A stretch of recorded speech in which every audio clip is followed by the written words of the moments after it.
Espiritu'y magtuturo ng aral at pagkukuro ni Jesus na ating guro.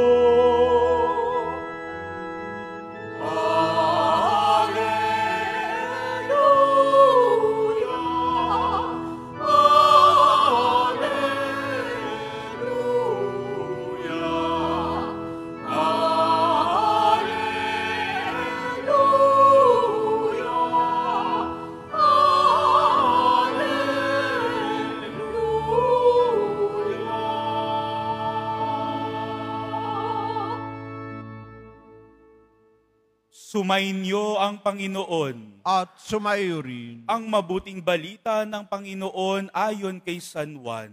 Papuri sa iyo, Panginoon. Nang muling nagpakita si Jesus sa mga alagad niya at nang makakain sila, tinanong ni Jesus si Simon Pedro, "Simon, anak ni Juan, iniibig mo ba ako ng higit kaysa mga ito?" "Opo, Panginoon, nalalaman ninyong iniibig ko kayo," tugon niya. Sinabi sa kanya ni Jesus, "Pakanin mo ang aking mga batang tupa." Muli siyang tinanong ni Jesus, "Simon, anak ni Juan, iniibig mo ba ako?" Sumagot si Pedro, "Opo, Panginoon, nalalaman ninyong iniibig ko kayo." Ani Jesus, "Pangalagaan mo ang aking mga tupa." Pangatlong ulit na tinanong siya ni Jesus, "Simon, anak ni Juan, iniibig mo ba ako?" Nalungkot si Pedro sapagkat makaikatlo siyang tinanong, "Iniibig mo ba ako?" At sumagot siya, "Panginoon, nalalaman po ninyo ang lahat ng bagay. Nalalaman ninyong iniibig ko kayo." Sinabi sa kanya ni Jesus, "Pakanin mo ang aking mga tupa." Tandaan mo, noong kabataan mo pa, ikaw ay nagbibihis sa iyong sarili at dumalakad ka kung saan mo ibig. Ngunit pagtanda mo, iuunat mo ang iyong mga kamay at iba ang magbibihis sa iyo at dadalhin ka kung saan hindi mo ibig. Sinabi niya ito upang ipakilala kung paano mamamatay si Pedro at sa gayoy maparangalan niya ang Diyos. Pagkatapos, sinabi sa kanya ni Jesus, "Sumunod ka sa akin." Ang mabuting balita ng Panginoon. Pinupuri ka namin, Panginoong Hesukristo. Maupo po tayo.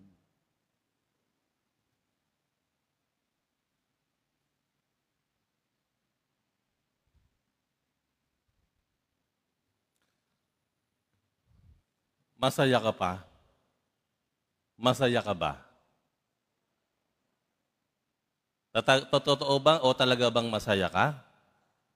Sabihin mo nga sa katabi mo kung masaya ka. Masaya ako. Pag hindi, wag mong pilitin ang sarili mo. Masaya ako. Ano pinanggagalingan ng kasiyahan mo?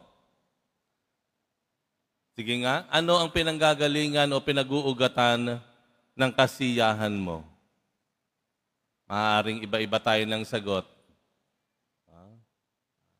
Masaya ako, narito ako sa Quiapo Church. Kahit ako nakatayo, nakapasok ako. Kahit mainit, nakapagmisa ako. Tama po? Masaya ako dahil gumaling ako. Narito ako, nakapaglakad, nakapagsimba uli. Na-miss ko ang misa.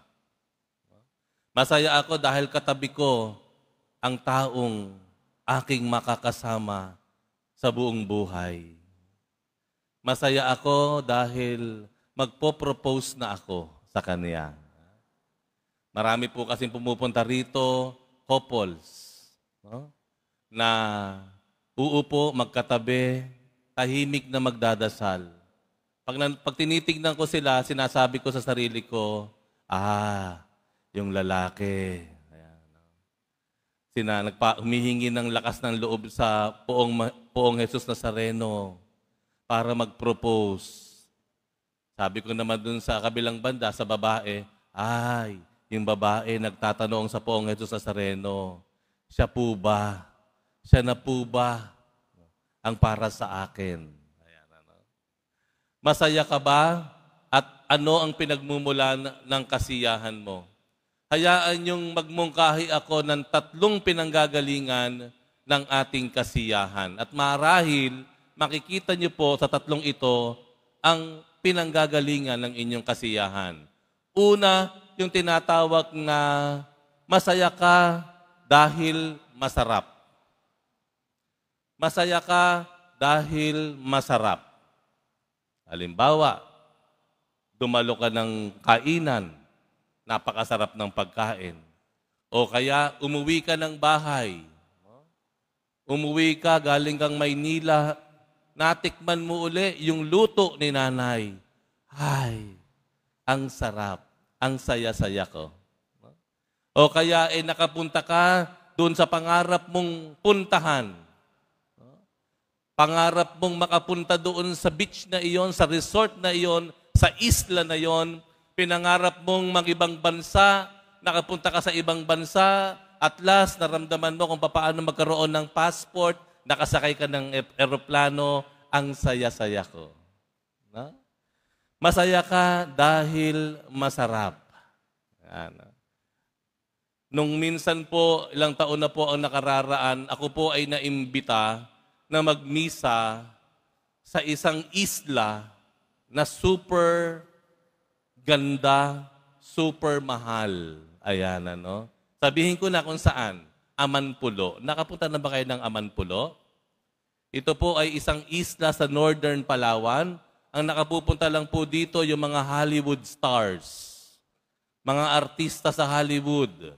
At balita ko nga, yung mga natalo ni Pacquiao, ito ang isang treat niya. Sa mga natalo niyang boksingero, tinitreat niya doon sa Amanpulo. At siyempre, yung mga may kaya po dito sa Pilipinas. Naimbita po ako doon para magmisa. Wala po akong binayaran. Inilagay ako sa isang kasita ang tawag. Yung kasita, napakaganda pong bahay. Pagpasok ko po, parang cottage siya, nandun siya sa tagiliran ng bundok. Puro salamin. Kitang-kita niyo po ang napaka-asul na tubig ng karagatan. At ito ay nagtatagpo sa napakagandang langit. Napakasarap. Ang saya-saya ko. Pagtingin ko dun sa mesa, nandoon yung welcoming a basket of fruits. Wow! Ang saya-saya. Ang saya-saya ko. Ito pong kasiyahan na ito, nagmumula dahil masarap. Pero may ikalawa. Okay? Masaya ikaw dahil may nagawa ka. May nagawa ka. Ano ibig sabihin nito? Ito yung mga nagluluto na mga magulang. No? O ikaw man nakatatandang kuya o ate. Nagluto ka, dumating ang mga anak mo, nako, hindi napigilan ng mga anak mo. Napasigaw sila, Nay, napakasarap ng sinigang mo. Yun, napakasaya mo dahil may nagawa ka. Minsan nga, hindi mo na nga tinitikman yung masarap mong luto Sapat na sa iyo na naramdaman mo ang galing mong magluto. Ang galing mo sa pagkain. Itong uri ng kasiyahan na ito, nanggagaling ito dahil may nagawa ka, may natupad ka. Accomplishment, ika nga. No? Nakaakyat ka sa puno ng sa tuktok ng Mount Everest, hindi mo mailarawan ng salita ang kasiyahan mo. Okay? Nag-abroad ka ng ilang taon, naghanap buhay sa ibang bansa, pag-uwi mo rito, nakita mo ang bunga ng iyong taong-taong pagtitiis at paghahanap buhay sa ibang bansa. Lumantad sa iyo ang bagong bahay para sa iyong pamilya. At nakita mo ang mga magulang at mga kapatid mo, ang saya-saya nila. Masaya ka dahil may nagawa ka. Pero merong ikatlo. At ang ikatlong ito, palagay ko po, ito yung maihahalin tulad doon sa Ebanghelyo sa araw na ito. Ano ito? Masaya ka para sa iba. Hindi ito tungkol sa sarap na nararamdaman mo. Hindi ito tungkol sa saya dahil may nagawa ka, may napatunayan ka. Itong kasiyahan na ito ay dahil masaya ang iba. Masaya ka para sa iba. Tingnan niyo po yung Ebanghelyo. 3 beses tinanong ni Jesus si Pedro, iniibig mo ba ako? Iniibig mo ba ako? Ano ang sagot ni Pedro? Opo, Panginoon, iniibig ko po kayo. Ano sumunod na sinabi ng Panginoon? Ang sabi niya, pangalagaan mo ang aking tupa. Pakanin mo ang aking tupa. Alagaan mo ang aking tupa. Tanong, para saan yung pagpapakain na iyon, pag-aalaga? Para ba kay Jesus? Hindi. Sinabi niya, kung mahal mo ako, pakanin mo, alagaan mo ang iba, ang ibang tao. Sa mga katuwid, nasa ng kasiyahan ng Panginoon? Ang kasiyahan niya hindi dahil masarap, hindi dahil may nagawa siya, kung hindi naging masaya siya dahil may naalagaan, may napakain, at ito ay ang kanyang kawan, ang kanyang tupa, ang iba. Ikatlong uri ng kaligayahan. Masaya ka para sa iba. Minsan po kasi, kapag tayo ay nahinto na lamang sa masarap o masaya dahil masarap, nagiging masyado tayong makasarili. No? Makasarili. Hedonism ang tawag. No? Puro kasarap sa sarili mo. Pag naman tayo nahinto dahil ang kasiyahan mo dahil may nagawa ka, masyado ka nagiging competitive. Minsan nga, kahit yung iba, nilalabanan mo. Minsan nagre-resulta pa yan sa selos, jealousy. Lagi kang competitive. Parang lahat ng tao sa paligid mo, kalaban mo, karibal mo. Hindi po pwede dong matigil. Kaya nagmumungkahi ang ating Panginoon dun sa ikatlong kaligayahan na masaya ka para sa iba.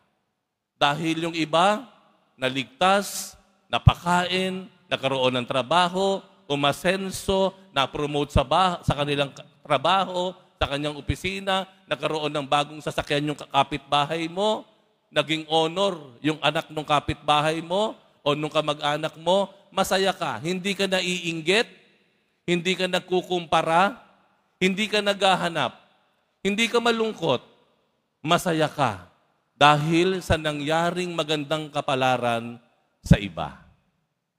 Yun po ang uri ng pagmamahal o pag-ibig na mayroon ang Diyos sa atin. At doon humuhugot ng kasiyahan ang kaligayahan ng Panginoon. Pag nakikita niya ang iba ay nagkakaroon ng magandang katayuan, kapalaran sa buhay. Anong uri o saan nanggagaling ang kaligayahan mo? Uulitin ko po yung tanong. Saan nagmumula ang kasiyahan mo o ang kaligayahan mo? Doon ba sa una, dahil masarap? Pangalawa, may nagawa ka? O dahil mayroong magandang kapalaran ang iba? Sa misang ito, sana po, hilingin natin sa Diyos yung ikatlong uri ng kaligayahan.